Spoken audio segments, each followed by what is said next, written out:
Добро утро, браќа и сестри. Посакувам на сите Божи благослов. Денес е сабота 9 мај. И пред се на сите кои што се борат против новиот светски поредок, против глобалниот фашизам кој што ни се наметнува, против зверот, антихристот, неговиот лик, неговото име и бројот на неговото име, на сите нив им посакувам срекна 75-та годишница од победата над фашизмот. Зошто само ним тоа им го посакувам, а не и на останатите, не на наведнатите, на безарбетните поддржувачи на глобализмов. Ке стане збор можеби во некоја скорешна идна проповед, а сега ќе треба да ја проучиме денешната библиска поука. Зошто е потребно толкување? Толкување се мисли на Светото писмо. Ова прашање свесни сме дека и не мора да го поставуваме. Денес живееме во време кога сме чуле и сме виделе и сме прочитале секакви извртени и изопачени толкување на Божјата реч. Толку многу толкувања, толку многу верски заедници, толку многу деноминации. Едноставно, човек се прашува како е можно некојаш некој ум така да размислува. Можно е затоа што луѓето сакаат да ја толкуваат Библијата како што самата вели, според тоа како ги чеша увото, а не како што е Божја волја. Според своите страсти, според своите желби, и затоа сето друго е само изговор, не дека луѓето се глупави, како што луѓето не се толку глупави да сватат дека ова бесмислено носење маски среде пеколен сончев ден надвор е будалаштина. Не се луѓето толку глупави да не го знаат тоа, но има разни грешни мотиви, дали страф, дали некоја друга ситуација те принудуваат да носиш маски и така натаму, и луѓето тоа го прават. Така и со Библијата. Што ни вели во ведниот стих во посланието до евреите 11 глава 6-тиот: а без вера не е можно да му се угоди на Бога, зашто кој му пристапува на Бога треба да верува дека има Бог и дека ги наградува оние кои го бараат. Така и со проучувањето на Божјото Слово. Прво треба да се пристапи со вера. Библијата не може да се чита како било која друга книга, не може да се чита како роман, не може да се чита дури како друга духовна литература. Библијата се чита со вера. Ако нема вера, ако нема Свети Дух, умот на човекот, дури на многу интелигентни и образовани луѓе, професори, не е неспособен да ја разбере Библијата. Неспособен, него, како што вели Павле, на душевниот човек, сето тоа ќе му изгледа како лудост, како глупост, како неповрзани работи. Без вера не можеме ниту да ја разбереме Библијата, а со тоа не можеме ниту да ја толкуваме исправно. Да се подсетиме на едно од најстарите, иако не најстарото, изопачување на библискиот текст, католичкото тврдење дека Петар, апостол Петар, е карпата врз која што Христос ја изградил својата црква. Реков, не е најстарото.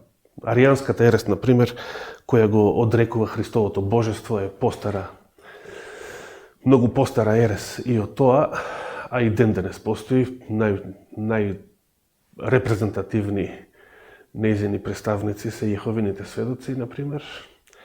Но оваа католичка теза представува класично извртување на Христовите зборови во Матеј 16 глава, кога Христос му вели на својот ученик: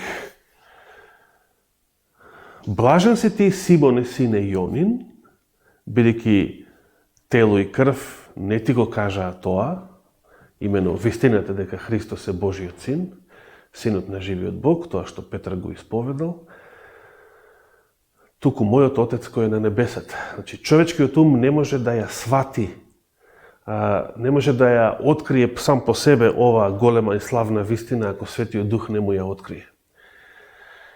И потоа продолжува Христос и вели: и јас ти велам, ти си Петар, или на арамејски Кефа, и врз оваа карпа ќе ја изградам својата црква. И вратите на адот нема да можат да ја надвладеат. Врз која карпа? Ако читаме што пишуваат самиот Петар во своето прво соборно послание и апостол Павле до Ефесијаните и на повеќе други места во писмото, сите тие, значи самиот Петар велат дека карпата е Христос. Врз Христа како аголен камен, дури го цитираат и 118-тиот псалм. Врз Христа како аголен камен се надзидуваат верниците, целата црква, врз темелот на апостолите и пророците. Значи самиот Петар не ги сватил овие Христови зборови дека тој самиот е карпата, туку дека Христос е карпата. Христос рекол: ти велам, ти си Петар, ама на оваа карпа, на која карпа? Па тоа што Петар го исповедал. Ти си Христос, синот на живиот Бог. Тоа беше битното, затоа беше пофален во претходниот стих: месо и крв не ти го открија тоа, туку мојот Отец кој е на небесата. Значи тоа беше битното. Тоа беше суштината. И како подсетник на тоа исповедание на апостол Петар, Христос му го дава називот Кефа, што значи камен, и преведено Петрос на грчки, Петар, камен, како да го наречеме ние Каменко, например. Ти си Каменко. И врз оваа карпа, па сега има голема разлика од камен до карпа. Врз оваа карпа, значи, она што Петар го исповедал, тоа беше битното, за тоа беше пофален. Не може Петар да биде каменот врз кого е изградена црквата. Особено кога самиот Петар пишува кој е карпата. Тој не ги сватил така погрешно Христовите зборови. И сега, зошто милиони луѓе, зошто милиони христијани исповедаат до ден денес дека Петар бил карпата, за да испадне дека ѕверот, римскиот папа, е карпата, за да испадне дека врз него се содзидува црквата, односно за да ја оправдаат латинската ерес. Но, каква била ситуацијата во Христово време? Имаме еден малку подолг текст во Лука 24 глава. Познатиот настан кога Христос веќе воскреснат, но се уште невиден и непрепознаен од своите ученици. Им се придружил на двајцата ученици кои патувале пешки до селото Емаус и разговарал со нив. И цело време додека разговарал со нив, да не читаме,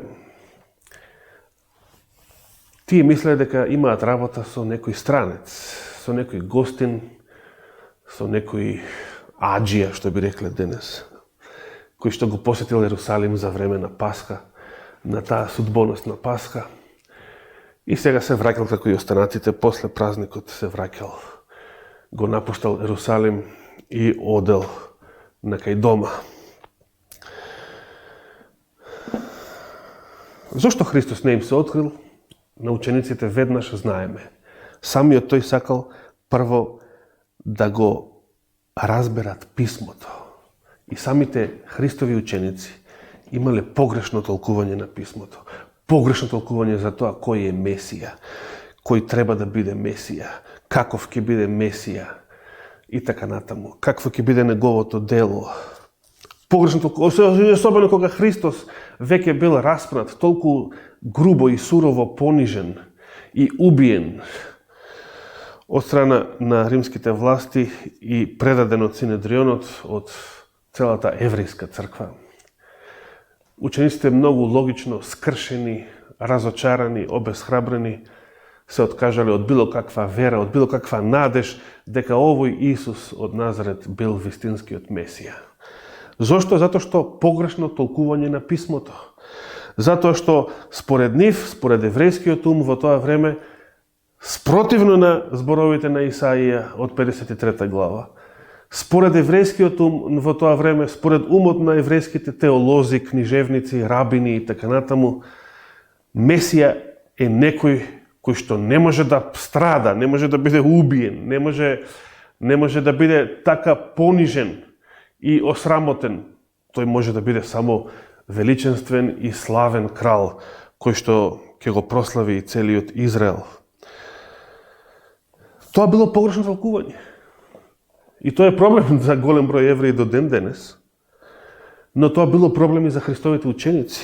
Додека не им го отвори умот, како што пишува тука доктор Лука, и на тој начин да го разберат писмото. Да го сватат сето она што тој им го зборуваше, што им го објаснуваше по пат. Пример во 27 стих вели: па како почна од Мојсей и од сите пророци, им зборуваше што е кажано за него во целото писмо.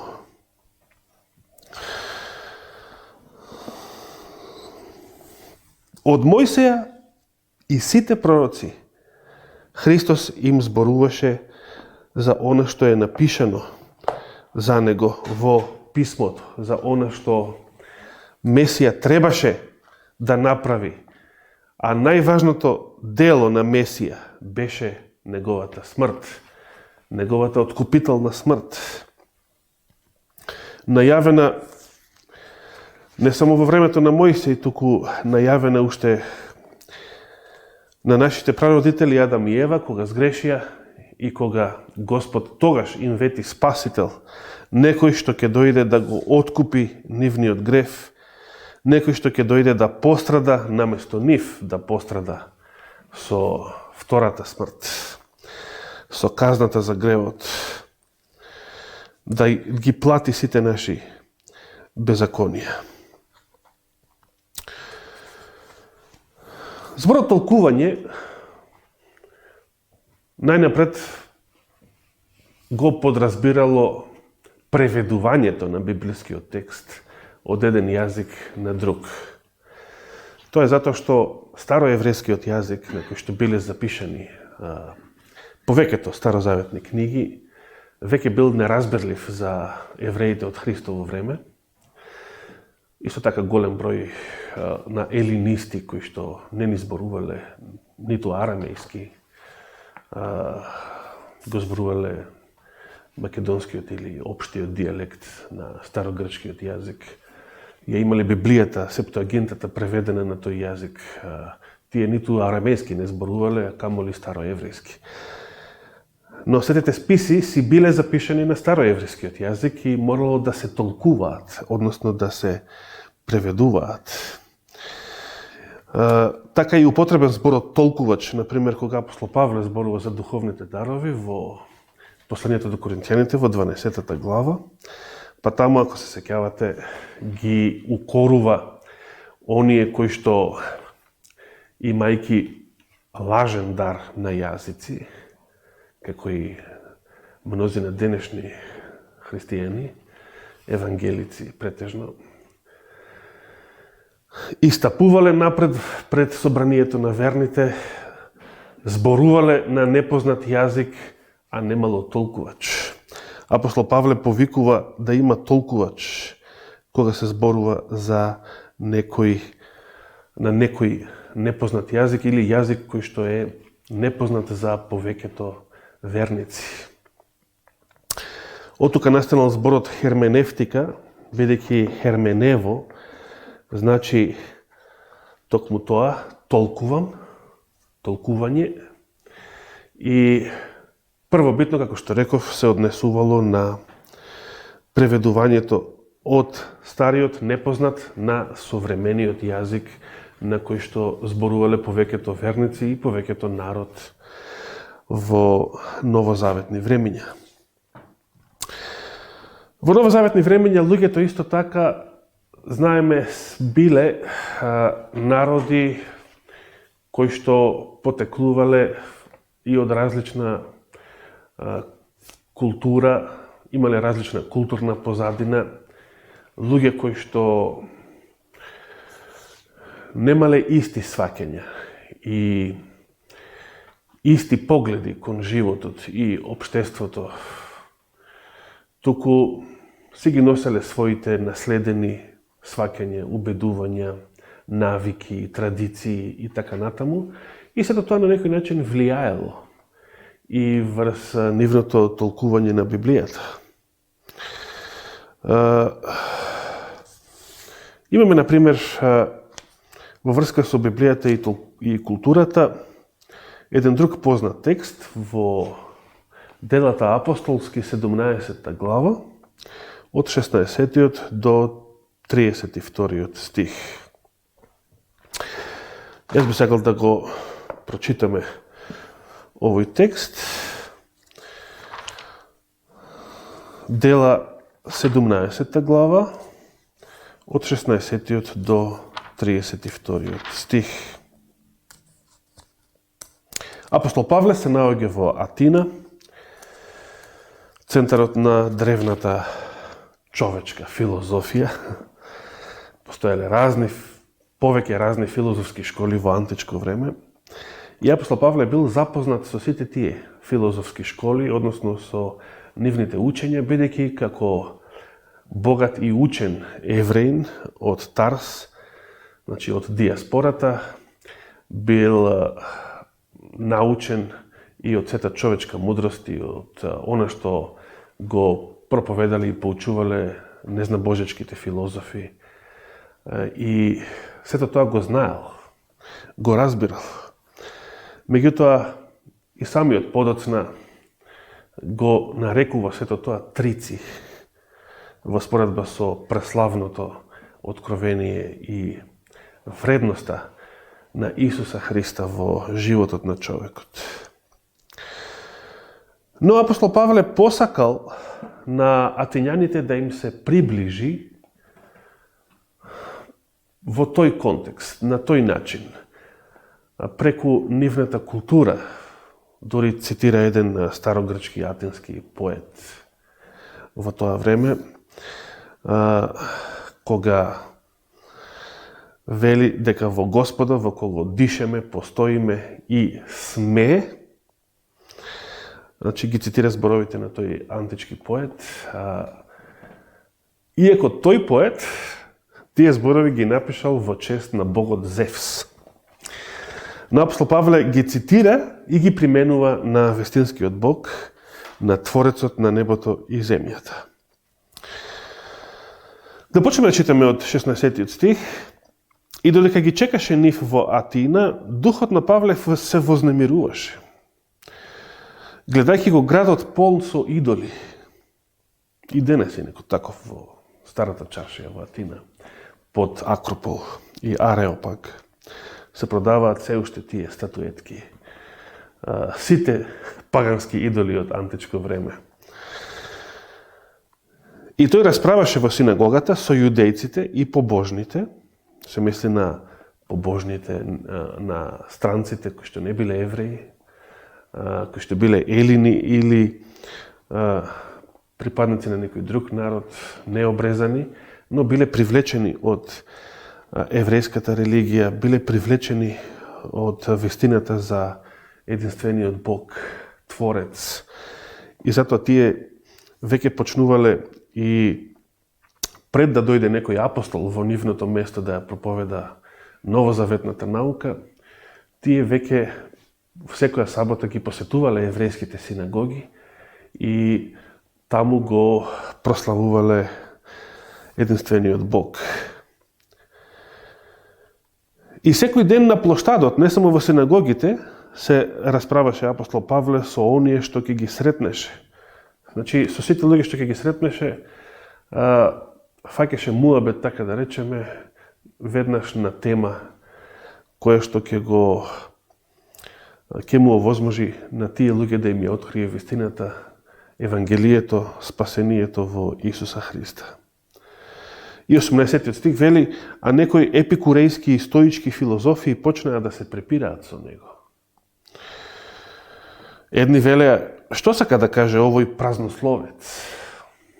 Ете како бил наречен Павле од гордите атински филозофи. А други се чини дека тој проповеда туги божества, зашто им благовестеше за Исус и за воскресението. Много интересно. Ова барем е точно. Атињаните, старите грци и сите пагани во светот се клањаа на идолите, се клањаа на демоните, како што Павле ги нарекува на друго место. За нив проповета за израелскиот Бог, единствениот Бог кој што е творец на небото и земјата, проповета за спасението во името на Исуса Христа, е исто така некој туѓо божество за грците, за паганите. Ова барем било точно. Значи, денес мнозина се прават националисти, големи националисти, и грци, и срби, и руси, и кај нас тука некои. Националисти за македонштината, за нацијата, за татковината и се прават и големи православци. Меѓутоа, нивните древни предци исто така биле силни и големи националисти, но за нив проповета за Исус и Евангелието било туѓо божество. Значи, национализмот на тие наши предци, за тие наши предци бил препрека да го прифатат Евангелието. Бил пречка за да ја прифатат и да ја спознаат вистината. Овие атињани можеби не беа големи националисти, повеќе се гордееле со својата човечка наука, филозофија, со своите школи, сето оно што денес се нарекува дрмар, со сите тие празни титули. Но имало и некои кои што Евангелието, гледаме, го отфрла на база на тоа дека Павле проповеда туги божества. И со самото тоа завршува приказната, нема што, не прифаќаме ништо туѓо, од својата вера не се откажуваме и така натаму. Звучи познато, не? Продолжуваме со текстот. Бидејќи Павле, значи, им благовестеше за Исус и за воскресението. И зедоата го одведоа на Ареопагот, значи на она камено риче, близу Акропол, велејќи, ке можеме ли да знаеме какво е тоа учење што го проповедаш? Бидејќи нешто непознато внесуваш во ушите наши. Затоа сакаме да знаеме што е тоа. А пак сите атињани, како и тугинците кои живееа кај нив, во ништо друго не сакаат да го поминуваат времето, освен во тоа да зборуваат или да слушаат за нешто ново. Ете, тоа било тогашното робовладелско општество. Ако сте биле малку поимотни, ако можете да си купите роб или робинка, тие ќе ви ги вршат сите работи, било на бавча, на нива, било дома, по куќа. А што ќе правите вие? Од сабајле до вечер, како што би рекле денес, на интернет и дебати, расправи, некогаш и во многу остар тон, филозофирање, толкување и така натаму и така натаму. Само сето тоа тие го правеа офлайн, значи без интернет, без компјутери. Ке излезат на Атинскиот плоштад и расправи, дебати, диалози, филозофирања, надмудрувања и така натаму. Тогаш Павле застана сред Ареопагот, или Марсовиот рид во превод, ридот на богот Арес, и рече: луѓе атињани, по се гледам дека сте побожни. Всушност во оригиналот е употребен израз кој што денес буквално кога би се превел значи демоно суеверни. Зашто меѓутоа тоа за атињаните немаше да биде нешто навредливо, бидејќи самите грци своите божества ги нарекуваат демони. Значи тој израз од нив потекнува. Зашто кога минував и ги разгледував светилиштата ваши, најдов и жртвеник на кој беше напишано на непознатиот Бог. Много интересно. Атињаните, отшто биле толку грижливи да му одадат почит на секој можен Бог или идол што постои, што они верувале дека постои, па случајно да не сгрешат, случајно да не заборавиле некого, да не пропуштиле некого од сите тие многу божества и многу идоли, имале и еден кип на кој што пишувало на непознатиот Бог. Значи, може би има и некој Бог што не го познаваме. Па да не го пропуштиме и него случајно, да не се налути па он. Апостол Павле го искористил тоа, затоа што оној Бог кој што тој сакал да им го проповеда на грциве, навистина бил непознат, се уште непознат за нив. И вели, за него пак, кого вие не го знаете, а кого го почитувате, за него јас ви проповедам.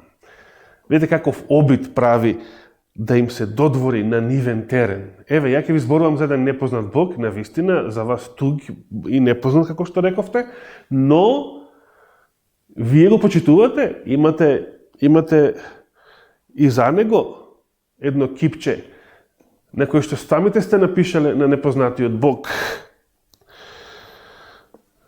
Павле навистина постапува многу културолошки, гледаме во оваа своја беседа. Но продолжува и вели, Бог кој го создаде светов и се што е во него, тој кој е Господ на небото и на земјата, не живее во ракотворени храмови, ниту пак прима служба од човечки раце како да има потреба од нешто, но сам на сите им дава живот, здив и се. Од една крв го создаде сиот род човечки, за да живее по целото лице на земјата, откако утврди предопределени времења и граници на нивните живеалишта. За да го бараат Господа, та да би можеле некако да го насетат и најдат, иако тој не е далеку од секого меѓу нас. Зашто ние, еве го тој цитат, преку него живееме, се движиме и постоиме, како што рекле, и некои од вашите стихотворци, а тоа е цитатот, негов род сме. Иако овие зборови, негов род сме, биле запишани изворно за Зевс, од страна на старогрчкиот поет, апостол Павле ги применува, значи и тука прави еден културолошки пристап, ги применува нивните зборови на вистинскиот Бог, кого самите атињани го нарекле непознатиот Бог. И така, бидејќи род Божји сме, бидејќи сме Божји род, не треба да мислиме дека божеството прилега на злато или сребро или камена творба што излегла од човечки ум и измислица. Видите, апостол Павле им пристапува, им се додворува културно на стариве грци, но не прави компромис со вистината. Значи, како што самиот им запишал подоцна на коринтјаните, значи, со грците бев грк, како што со евреите бил евреин, но не прави компромис со вистината. Значи, тука нема место за овој денешен екуменизам, за ова изопачување на верата и вистината, за лажното единство. Туку ја кажува вистината. Отворено им кажува на атињаните дека не треба божеството да го представуваат во вид на материјални творби, кипови, слики, злато, сребро или било каква творба што, како што вели самиот, што излегла од човечки ум и измислица. Понатаму, Бог пак, не осврнувајќи се на времењата на незнаење, сега редом им заповеда на сите луѓе да се покајат. Со други зборови, што правевте, како правевте до сега, Бог не ви зема за зло, бидејќи не знаевте. Не го познававте вистинскиот Бог, не ја познававте вистината. Но сега ви заповеда да се покаете. Сега вистината дојде кај вас. И се од сега натаму ќе бидете одговорни за неја. Зашто определи ден кога праведно ќе му суди на светот преку одредениот од него човек, откако ги увери сите со неговото воскресение од мртвите. Каков беше ефектот од оваа проповед? Кога чуе за воскресението од мртвите, едни се насмеја. Не дека како човечката природа не е поинаква за 2000 години до ден денес. И денес вистината кај мнозина наидува на подсмев. Едни се насмеја, но имаше и такви кои рекоа, друг пат сакаме да послушаме за тоа. Со други зборови, остани уште малку кај нас во нашиот град и друг пат малку поопширно за таа тема. Воскресението за грците беше нешто ново, нешто несватливо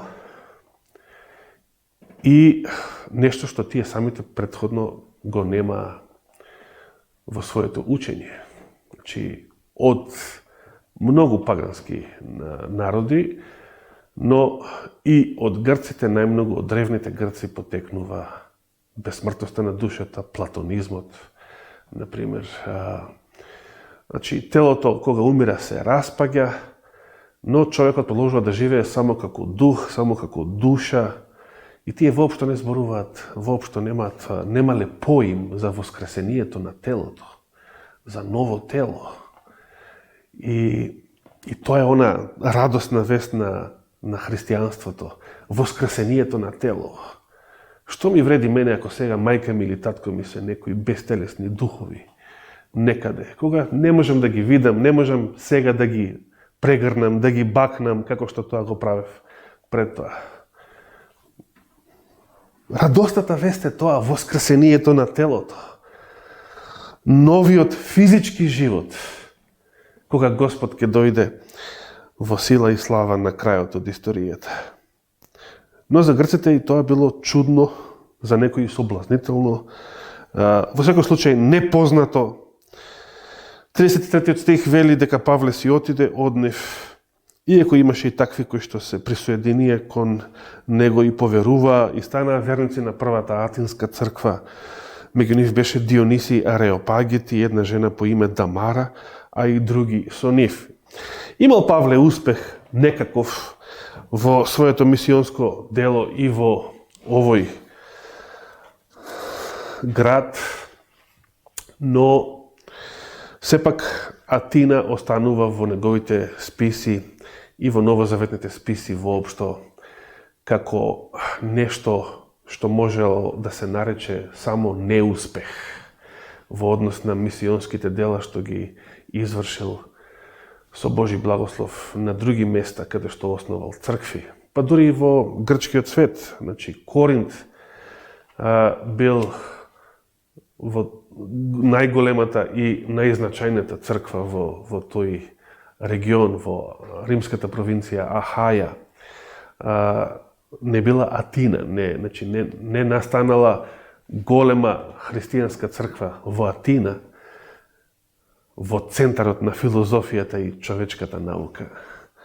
Туку во Коринт, кој што бил еден град на трговци и морнари, што значи град на блуд, неморал, беззаконие, на простотилок, што би рекле денес простаци, и веројатно атињаните така и нив ги нарекува, ајде простаци од Коринт. И така натаму. Но таму Павле имал успех. Зошто? Затоа што таму поучен од искуството во Атина, каде што и додворување и културолошки пристап, иако без да направи компромис, туку јасно да ја изнесе вистината против идолопоклонството, сепак тоа бил пристапот на човечката мудрост.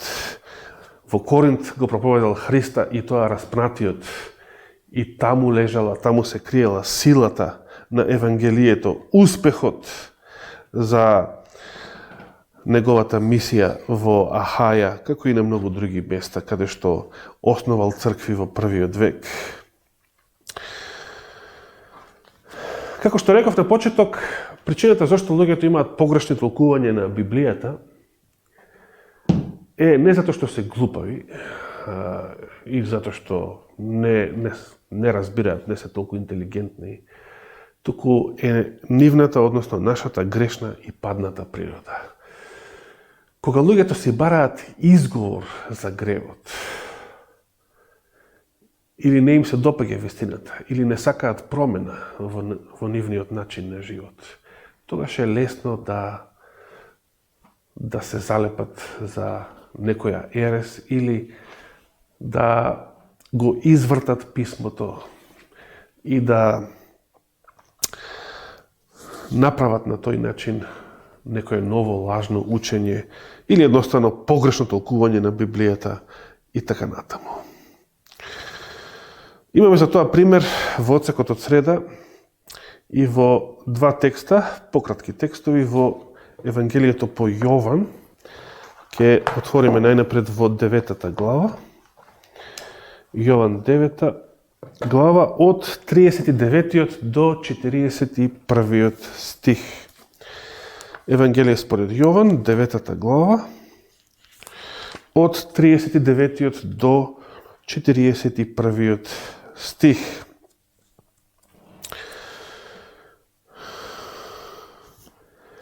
По исцелувањето на слепородениот во Ерусалим, на последниот празник Сеници во Христовиот земски живот и неговата мисија, значи само 6 месеци пред последната Пасха, пред крстната смрт. Настанало, се разбира и тука, големо расправање, големи реакции се случиле по исцелувањето. Еврејските водачи, значи теолозите, рабините, кои што биле повеќето од нив фарисеи, едноставно биле многу возремирени од ова Христово чудо.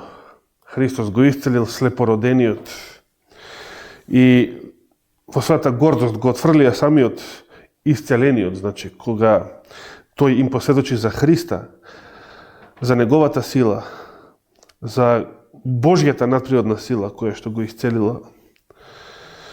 И тие дори му рекоа: сиот си во гревови роден, па зарад ти нас ке не учиш. И го избркаа надвор, вели 34 стих. Но Исус чу дека го истерале, почев да читам малку пред тоа, па го најде и му рече: веруваш ли ти во Синот Божи? Тој одговори и рече: а кој е Господи, па да поверувам во него? Значи, до сега слепородениот, исцелен сега, го знаел Исуса само како свој исцелител, но немал, значи, некоја представа кој е тој на вистина.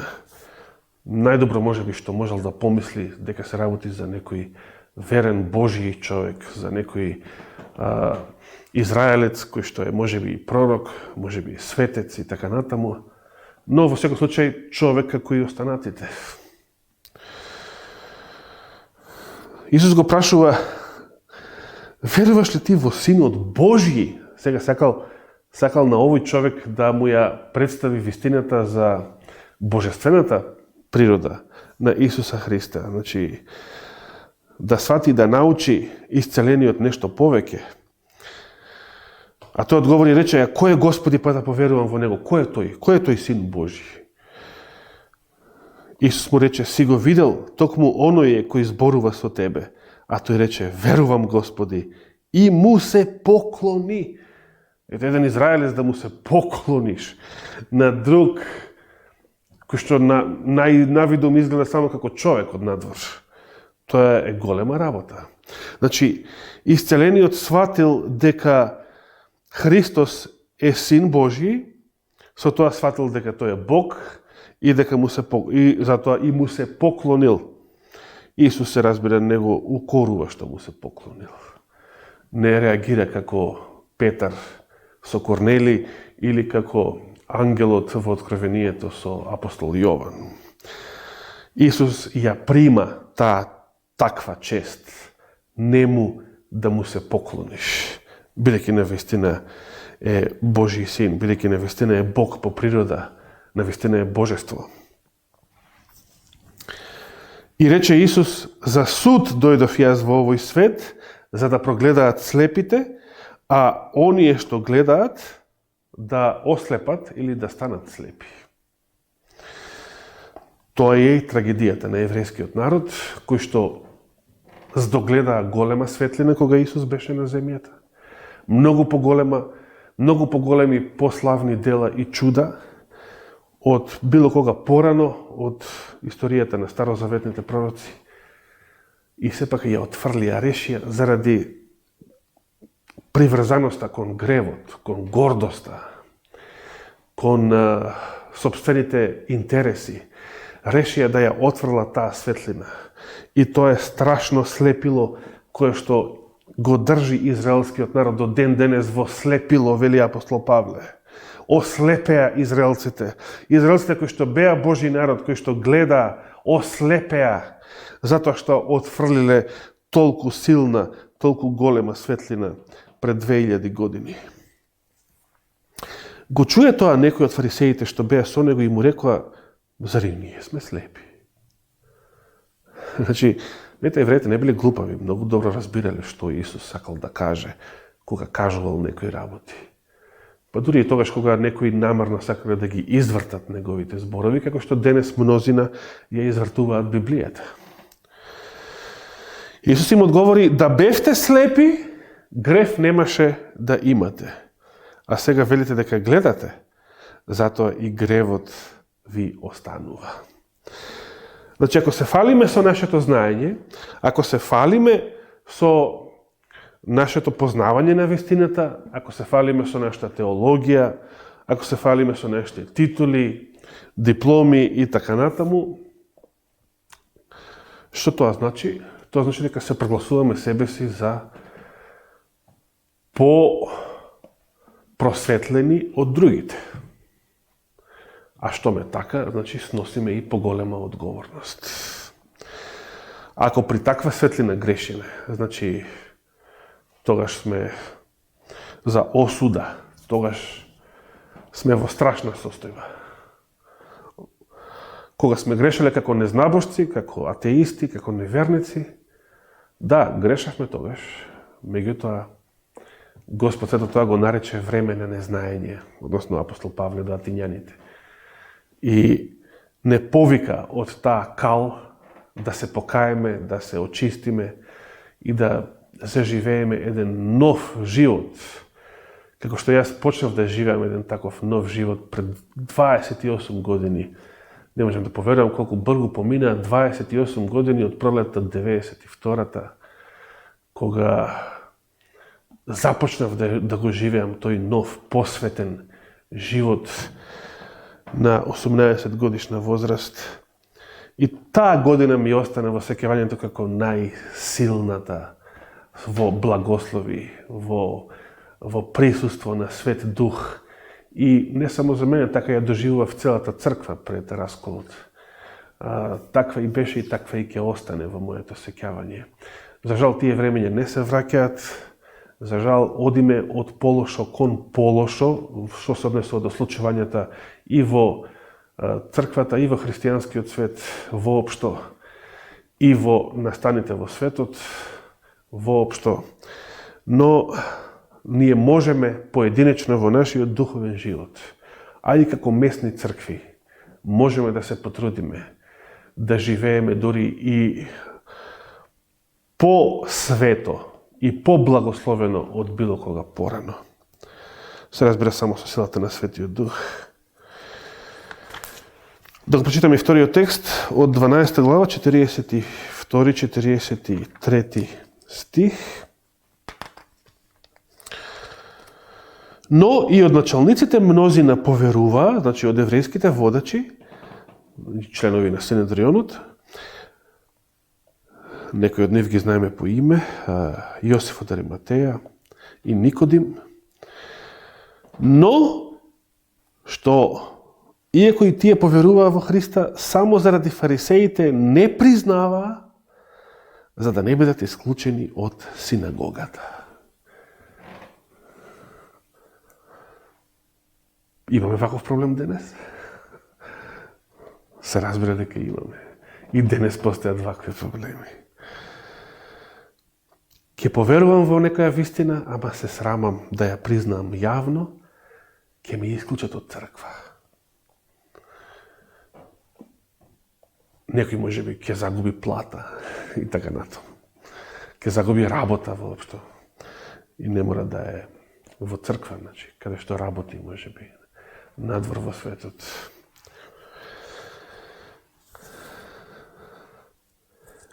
Четиридесет стих вели, зашто им беше помила човечката слава отколку славата Божија. Значи, за еден евреин во тоа време, како и за еден католик во средниот век, да те екскомуницира, да бидеш исклучен од црква, од синагогата, тоа било страшно нешто. Значи, целото општество околу тебе била црквата, значи сите биле во синагогата. И сега ти да бидеш исклучен, че бидеш исклучен од целиот твој народ, исклучен како лепрозните во тогашниот карантин. Страшно нешто. Но не било само стравот, туку вели, бидејќи овие биле учени, евреи, рабини, книжевници, поверуваа во Христа. Господ им открил, читајќи ги светите списи, дека навистина овој Исус е ветениот Месија, вистинскиот Месија. Но и момиле човечката слава. Ке ја загубеа славата, ке го загубеа угледот, честа, што велат турците.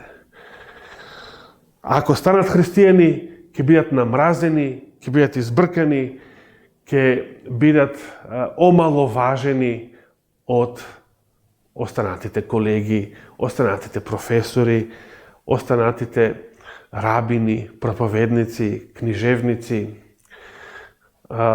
од останатите верници, роднини, пријатели. Мнозина од нас сме го имали и тоа искушение на почеток, особено некој како нас, како мене и Борче, од атеизам, од 100% неверување, станувавме верници во тоа време пред 30 години.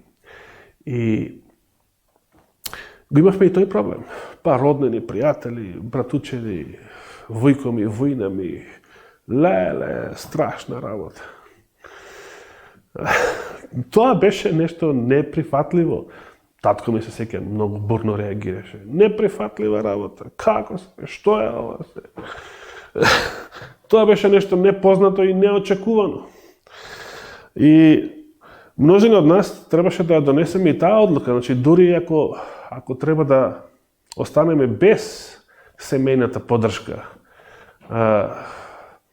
родители конкретно, или роднини, пријатели, бевме спремни на таа жртва, ако дојдеше до тоа. Кај некој дојде до тоа, да бидат избркани и од дома, како брат Дејан Димовски, своевремено се сеќавам. Да бидат избркани од дома, од својот родител, заради верата. Тоа е големо искушение, тоа е болно искушение, тоа е навистина и трагедија од еден аспект гледано. Но заради Христа сето тоа се исплати. Бидејќи Христос е најбитниот, сето друго се трици. Заради Христа и само заради Христа е битно да се поднесат секакви жртви во нашиот живот. Бидејќи само Христос може сето тоа да ни го врати и уште повеќе, 100 пати повеќе од тоа да ни даде. Никакви партии, никакви идеологии, комунизми, глупости. Ништо за сето тоа не вреди човек да се жртвува, ниту една гребнатинка да поднесе, не вреди за сето тоа. Само заради Христа вреди секоја жртва, секое откажување, ако треба и маченичка смрт. Бидејќи Христос сето тоа ќе ти го врати. Христос ќе ти врати живот. Христос ќе ти даде ново тело, значи нешто подобро од сегашно. Христос ќе ти даде вечен живот.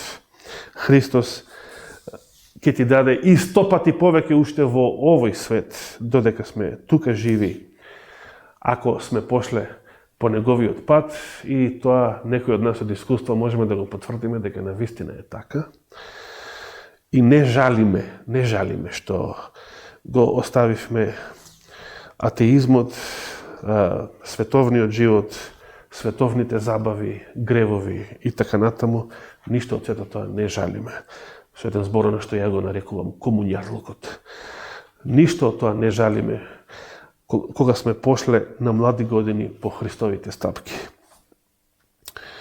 Зошто толкувањето е важно? Ке речем, можеби повторно непотребно прашање. Па се знае зашто е толкувањето важно. Ако имаме погрешно толкување на Библијата или на некои текстови, значи дека сме на крив, а не на прав пат.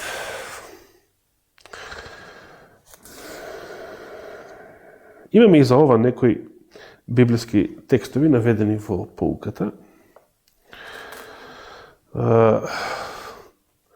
Ке прочитаме, да отвориме во нашите Библии, во книгата на Неемија, кога го проучувавме и лани во последното тромесечие есеноска. Неемија 8 глава, од 1 до 3, а наведен е и 8 стих. Значи, Неемија 8 глава. Што е запишено во ова глава, а што има врска со нашата тема за толкувањето на писмото, толкувањето на Божјата реч, толкувањето на откровението Господово. Главата, 8 глава од Неемија во овој превод носи наслов Јавно читање на законот. Почнувам да читам од 1 стих. Кога настапи 7 месец, значи тоа е на есен, месецот Тишри, или кој што и римјаните го нарекле септември, што значи 7 месец во превод. И синовите Израелови беа населени по градовите, се собра сиот народ еднодушно на плоштадот што се наоѓа пред водните порти, или водената капија, или водената врата. И му рекоа на книжникот Ездра да ја донесе книгата на Мојсеевиот закон, која Господ му ја беше дал на Израел. И свештеникот Ездра го донесе законот, се мисли Тората, значи свитокот со Мојсеевите книги, пред собранието од мажи, жени и сите што можеа да разбираат во првиот ден на 7 месец. Тоа беше и празникот на трубите, според законот, нели? И читаа од него на плоштадот што е пред водните порти, од осамнување до пладне, значи цело предпладне, пред мажите, жените и сите што можеа да разберат. И сиот народ со внимание ја слушаше книгата на законот. Но овој народ веќе не го познавал, рековме порано, староеврејскиот јазик. Повеќето од нив, вратени од Вавилон, го зборува само арамејскиот јазик, кој што истовремено бил јазик, значи, и на вавилонците, и на асирците, на поголема група семитски народи од Блискиот исток, од денешна Месопотамија. И затоа 8 стих вели: и читаа разбирливо од книгите, од законот Божји, и даваа толкување.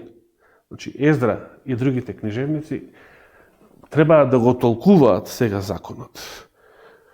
И да го преведат, значи, на арамејски во говорното обраќање кон народот, и да протолкуваат што значи сето тоа што го читале во законот, за да им биде разбирливо на тие нови генерации и на евреите што биле вратени воопшто од вавилонското робство.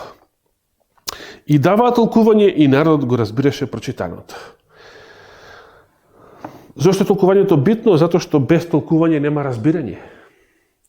Без толкување, и со други зборови се подразбира, без исправно толкување на писмото, нема исправно разбирање на писмото. Нема исправно разбирање и со тоа нема исправна примена и ефект на Божјата реч во нашиот живот.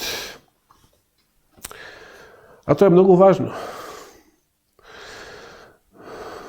Интересно е што Отцекот четврток ја наведува 16-та глава од Матеј како пример, само по Христовите зборови упатени кон Петра и по карпата врз која што ќе ја созиде својата црква, во она место каде што Христос, тоа го забележали и другите синоптици на повеќе места, прашува што му вреди на човекот ако го освои, ако го задобие целиот свет, а на душата своја си наштети. Што ни вреди тоа? Се поставува денес едно интересно прашање. Дали би сакале да се замените, значи, вашиот живот, вашата личност и да бидете некој од овие ѓаволиве, како Бил Гейтс, како Ротшилди, Рокфелери и така натаму, со сето нивно богатство, со сите нивни привилегии во овој свет, ама да знаете дека за вас нема спасение. Имате само 5 минути пред вас, кои што ќе ги поживеете во секакви страсти, задоволства, уживања, ама тоа се само 5 минути и потоа ве чека огнот. Сакате да се замените? Не дека сега на некого му прорекувам дека ќе биде загубен. Ја искрено им посакувам и на Бил Гейтс и на останатите покаяние и живот вечен. Ако е можно да се покајат, ако веќе не се демоно обседнати и загубени за вечност. Каде што е можно, колку што е можно, Господ ке чека и нема да доаѓа. Се додека е можно да се спаси уште некој, било кој. Затоа и толку се чека, затоа и цели 2000 години до денес. Колку што е можно, Господ ке чека да се спаси уште некоја душа. Ако има шанси да се спаси, Господ ке чека. Но, според настаниве што ги гледаме околу нас, светот вртоглаво се движи кон својот крај. И неговото доаѓање, Христовото доаѓање е на вистина многу близу. Да се подсетиме и на, ке завршиме со овие два текста од Новиот Завет. Прво Петровите зборови од неговото второ послание, 3 глава, 15 и 16 стих. Значи, второ Петрово послание, 3 глава, 15 и 16 стих.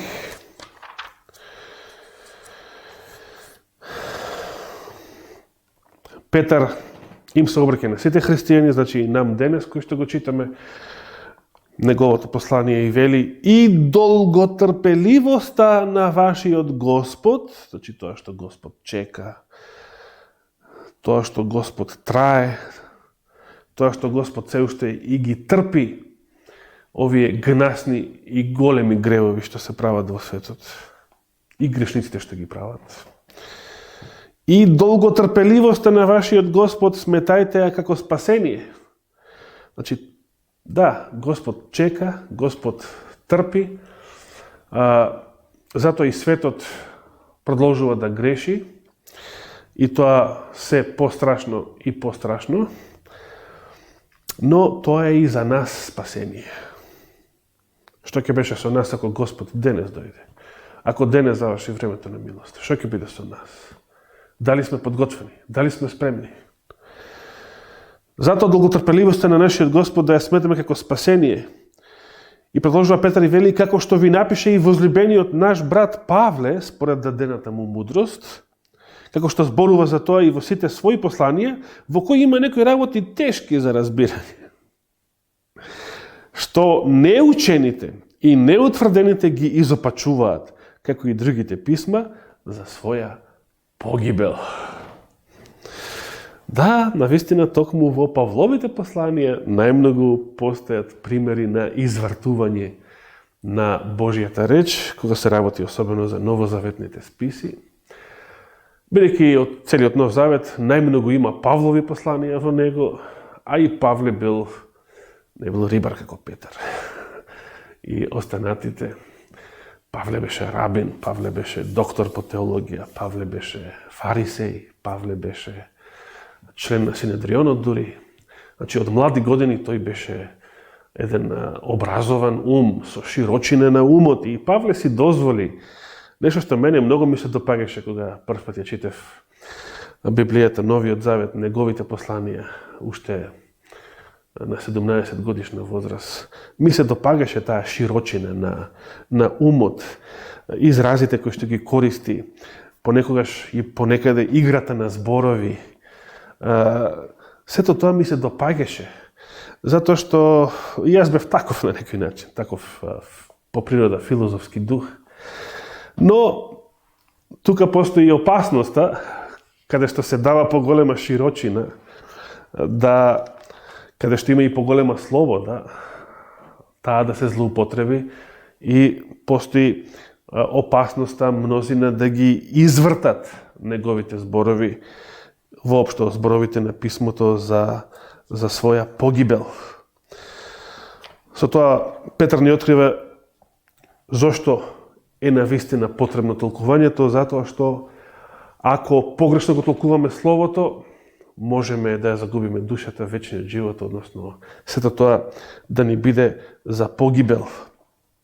Бидејќи кога луѓето погрешно го толкуваат писмото, тоа го прават за да го оправдаат гревот, за да се оправда некој грев, а не заради спасение и живот вечен. Ке завршиме и со троангелската вест, Откровение 14 глава, од 6 до 12 стих. Поуката поставува прашање, кои теолошки прашања се јавуваат тука во овој текст и зошто нивното правилно толкување е толку важно за нашата мисија. Верувам дека секој адвентист би требало да ја знае троангелската вест на памет. Но, ајде да се подсетиме. Што рече Јован во 6 стих? И видов друг ангел, како лета среде небото, да им благовести. Што да им благовести? На сите племиња, народи, јазици. Што да им благовести? Вечното Евангелие. Да им го објави вечното Евангелие. Изборуваше со висок глас: бојте се од Бога, или овој превод вели: имајте страво почит кон Бога и подајте му слава, зашто настапи часот на неговиот суд, и поклонете му се на оној кој ги создал небото и земјата, морето и водните извори. И друг ангел се појави по него, велејки: падна Вавилон, големиот град, зашто сите народи ги напои со жестокото вино на своето блудство. И трет ангел по него најде, зборувајќи со висок глас, кој ќе му се поклони на зверот и на неговиот лик. Не, бистата, како што вели тук. Ето, ова е погрешно толкување. Ако луѓето, читајќи го овој свет, прочитаат биста над зверот, тие буквално ќе разберат, значи погрешно ќе протолкуваат дека антихристот ќе му биде изградена биста како на Александар или Филип на площад, или другарот Јосип Брос пред гимназијата Јосип Брос. И дека антихристот ќе бара, како на времето Енвер Хоџа, сите жители на Тирана да дојдат на площад, или кога год ќе поминуваат низ площад, да се поклонат на неговата биста. Но тоа е погрешно толкување. Не е биста. Оригиналот вели иконата на зверот, сликата, ликот на зверот. Дали тоа ќе биде нешто материјално? има нешто подлабоко од материјалните форми. И тоа е она битното што треба да се разбере и од пораката на третиот ангел, конкретно. Бидејќи тој што ќе се поклони на зверот и на неговиот лик и прими жик на челото свое или на раката своја, тој ќе пие од виното на јароста Божја, вино неразводнето, излеано во чашата на неговиот гнев и ќе биде мачен со оган и сулфур пред светите ангели и пред јагнето. Димот од мачењето нивно ќе се издига во сите векови и врз основа на овој стих мнозина толкуваат дека мачењето на грешниците, на непокаяните грешници ќе биде вечно, ќе трае, значи без престан ќе се мачат, вечен пекол. Дали тоа значат овие зборови? Дали така треба да ги толкуваме овие зборови од 11 стих? Нема да имаат мир ни дење ни ноќе оние што ќе му се поклонат на зверот и на неговиот лик, повторно вели биста овој превод, и што ќе го примат белегот, односно жигот на неговото име. Но тука е трпението на светиите. Тука се оние што ги пазат заповедите Божји и верата во Исус. Токму тоа е битното. Оние што ги пазат заповедите Божји и Христовата вера. Само тие единствено ќе опстанат во овие тешки последни времења, во кои што силите на зверот, силите на сатанските сили, бидејќи зверот, антихристот ја црпи својата власт од змевот, како што вели Откровение 13 глава, значи од сатаната. Ќе стануваат се поголеми и поголеми, обрачот се повеќе и повеќе ќе се стега. И еве, повеќе од 2 месеца ние знаеме сега како изгледа да не може да се оди во црква. Да не може да се собираме на богослужение. Да го сватиме ова само како едно вежбање, како една проба за тоа што следи малку подоцна, за вистинските неволји и прогонства. Но Господ ни даде сила и благослов и вера и волја, силна волја, сила на волјата. Затоа што множина и веруваат и сакаат да бидат на Христова страна, но со Христа, но искушенија, неволји, проблеми и така натаму ги прават страшливи, колебливи, бидејќи се такви по природа. Па треба да го победат и таквото искушение во својот живот. Да обстанеме во ова последно време. Да ги држиме Христовите заповеди, неговата вера. И би сакал да завршам тука со цитатот од Елена Вајт, порака до младите христијани, страна 260 во оригиналот, во одсекот од петок цитиран. Кога ќе почнете да ја проучувате Божјата реч, отстранете ги сите предрасуди и туги идеи. Никогаш нема да ја откриете вистината ако го проучувате Светото писмо само за да ги одбраните своите лични идеи, како што прават Јеховините сведоци, например. Оставете ги на страна личните идеи и пристапете со понизно срце за да слушнете што ќе ви каже Господ. Божјата реч му дава разум на понизниот истражувач, кој седи кај Христовите нозе за да ја прими вистината од него. На оние кои се сметаат за премногу мудри за да ја проучуваат Библијата, Христос им вели: копнеете ли да станете мудри за спасение? Тогаш станете благи и со понизни срца. Не ја читајте Божјата реч во светлината на своите претходни сознанија, туку проучувајте ја грижливо, со молитва, слободни од личните предрасуди. Ако во текот на читањето стекнете уверување дека вашето омилено мислење не се согласува со речта, не обидувајте се речта да ја усогласите со вашето мислење. Туку напротив, настојувајте своето мислење да го доведете во хармонија со Божјата реч. Не дозволувајте на вас да влијаат вашите навики и вашето старо верување. Отворете ги очите на својот ум за да ги гледате чудесата на Божјиот закон. Открийте што е напишано и своите нозе утврдете ги на вечната карпа. Навистина прекрасен цитат. И без да должиме повеќе, јас на сите вам ви посакувам не само пријатен саботен ден, туку Господ да ви даде нова песна, ново раѓање, ново искуство. И Библијата да ја читаме секој ден со нови очи, со помазанието на Светиот Дух.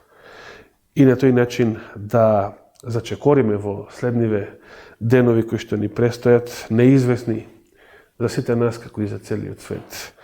Со поголема вера, посилна вера и со поголема преданост кон нашиот Господ и Спасител Исус Христос. Нека му е фала и слава вечно. Амин.